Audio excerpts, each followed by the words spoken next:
Good morning students. आज के video में आप सभी का स्वागत है। आज हम बैंक के बारे में बात करेंगे। तो अगर आपसे पूछा जाए कि बैंक क्या है, तो आपका जवाब नॉर्मली होता है कि बैंक में हम हमारे पैसे रखते हैं, बैंक में हमारा खाता होता है, उसमें पैसे रखे जाते हैं और जब भी हमें चाहिए हम उन पैसों को निकाल सकते हैं और उन पर हमको उस पैसे पर हमको ब्याज दर भी मिलता है। बैंक ऋण भी देने का कार्य करती है। तो इस बैंक की उत्पत्ति कैसे हुई, कैसे शुरुआत हुई और बैंक की परिभाषा क्या है और कार्य क्या है, इस पर हम आज विस्तृत जानकारी लेंगे। यहाँ पर जो आपको बैकग्राउंड में नोट्स दिख रहे हैं वो गुरुकुल जीके नाम के वेबसाइट पर से लिया गया है। गुरुकुल जीके इस तरह की है। बैंक शब्द की उत्पत्ति इटालियन भाषा के बैंको शब्द से हुई है। एक अन्य धारणा के अनुसार बैंक शब्द की उत्पत्ति जर्मन भाषा के बैंक शब्द से हुई है, जिसका अर्थ है सम्मिलित स्कंध कोष या जॉइंट स्टॉक फंड। आधुनिक बैंकिंग की शुरुआत यूरोप में हुई और बाद में वे पूरे विश्व में फैल गई।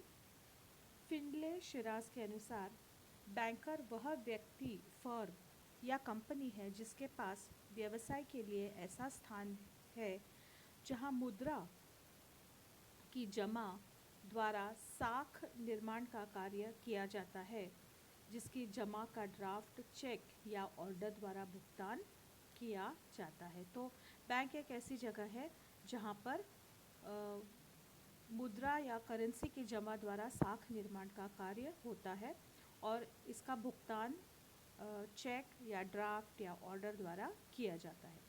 क्राउथर कहते हैं, अब ये जो क्राउथर की परिभाषा है ये समझने में बिल्कुल आसान है। बैंक का कार्य अन्य लोगों से ऋण लेकर बदले में अपना ऋण प्रदान करके मुद्रा का निर्माण करना है। अन्य लोगों से ऋण लेकर मतलब ये वो लोग हैं जो बैंक में अपने पैसे जमा रखते हैं और इन्हीं पैसों को फिर बैंक अन्य लोगों को ऋण के रूप में देता है और साख का निर्माण करता है। बैंकिंग कंपनीज एक्ट 1949 के अनुसार बैंकिंग से तात्पर्य ऋण देने अथवा विनियोजन के लिए जनता का धन जमा करने हैं।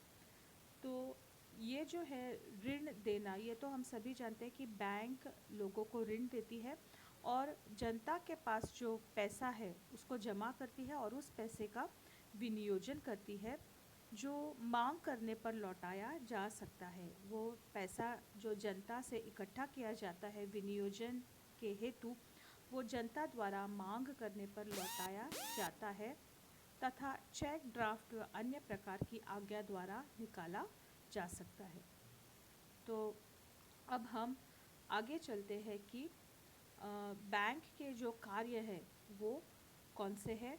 इसमें मुख्य तौर पर जमाओं को स्वीकार करना, ऋण देना और एजेंसी कार्य, आंतरिक व विदेशी वित्तीय प्रबंध भी है। अब जो बेसिक फंक्शंस है बैंक के, उनके बारे में हम बात करते हैं। अन्य तो ये है जमाएं स्वीकार करना, ऋण प्रदान करना, साख का निर्माण करना, एजेंसी सेवाएं और अन्य सेवाएं। तो जो जमाएं स्वीकार होती है वो अलग अलग तरह के खातों में स्वीकार होती है। वो चालू खाता हो सकता है या बचत खाता हो सकता है।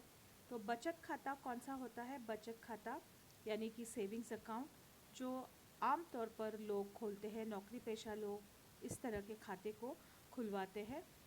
इस पर एक निश्चित दर से ब्याज मिलता है और इसके ऊपर रिस्ट्रिक्शंस रहते हैं कि आप कितने बार इसमें से पैसे निकाल सकते हैं या इसमें पैसे डाल सकते हैं। चालू खाता आमतौर पर व्यापारी लोगों द्वारा खोला जाता है। इसके दैनंदिन लेन देन मतलब कि इसमें से कितना निकालना है दिन में और कितना डालना है, उसके ऊपर कोई रिस्ट्रिक्शन नहीं रहता है और इस पर ब्याज दर कम होती है। चालू खाते के मुकाबले इस पर ब्याज दर कम होती है।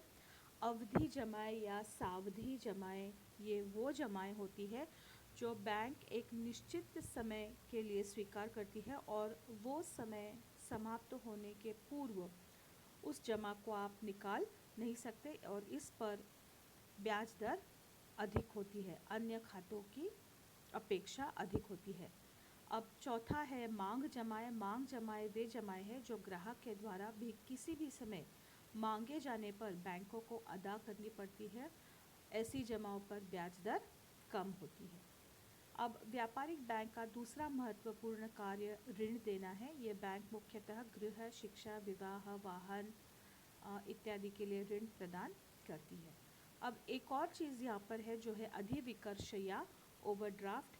इसमें क्या होता है कि यदि व्यक्ति के अकाउंट में पैसे ना भी हो तो भी उसके ओवरड्राफ्ट की जो लिमिट है उस लिमिट तक वो पैसे वहाँ से विड्रॉ कर सकता है या उस अमाउंट की वो चेक दे सकता है, और ये सुविधा प्रतिष्ठित साख वाले ग्राहकों के लिए होती है।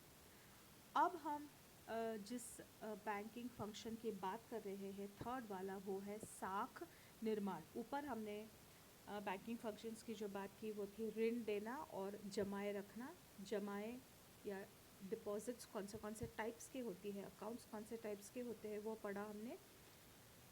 बैंकों द्वारा ऋण दिए जाते हैं। और थर्ड और बैंक का एक इम्पॉर्टेंट फंक्शन है साख निर्माण या क्रेडिट कंट्रोल। तो बैंक साख का सृजन या साख का निर्माण कैसे करती है ये हम और डिटेल में देखेंगे। इसके पहले हम बैंक की एजेंसी सेवाएं देखते हैं, जैसे कि बैंक चेक, विनिमय, बिल, ड्राफ्ट इत्यादि को स्वीकार करता है। चेक दो प्रकार के होते हैं, या तो वाहक चेक या जिसको हम बेरर चेक बोलते हैं।